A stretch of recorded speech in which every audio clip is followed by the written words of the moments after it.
The village of Elmbrook had one road in and one road out, nestled between two fog-covered hills and surrounded by pine forests so thick they choked the light. By the time dusk fell, the world seemed painted in shades of coal and rust. Lina Fairweather had lived in Elmbrook her whole life. She knew every cracked cobblestone and every crooked house. She also knew that nothing new ever happened in Elmbrook until the evening the stranger arrived. She was locking up the tea shop when she saw him, tall, wearing a deep green coat soaked from the drizzle, and carrying a peculiar wooden box tucked under one arm. His eyes, pale as frost, scanned the street like he was reading the air itself. Lost? She asked, not out of kindness but curiosity. No, he said, offering the faintest smile.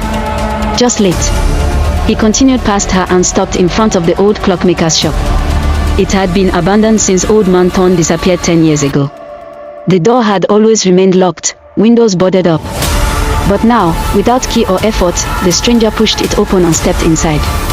By morning, the entire village knew someone had entered the clockmaker's shop.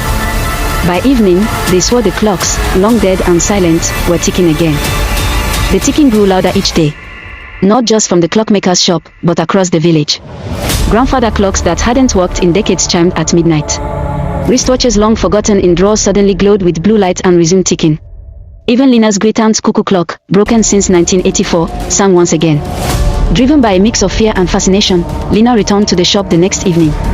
The windows were still boarded, yet from inside came the rhythmic clinking of metal on metal, gears turning, tools at work. She knocked.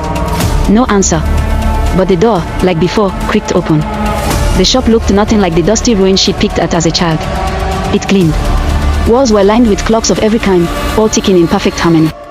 In the center, the stranger sat at a workbench, his hands dancing with a mechanism that looked less like a clock and more like a miniature planetarium, rings of brass orbiting a crystal core. You shouldn't be here, he said, not looking up. You're fixing clocks that shouldn't work, Lina replied.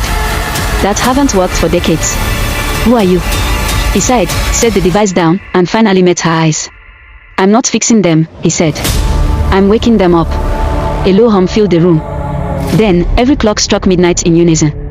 And time stopped.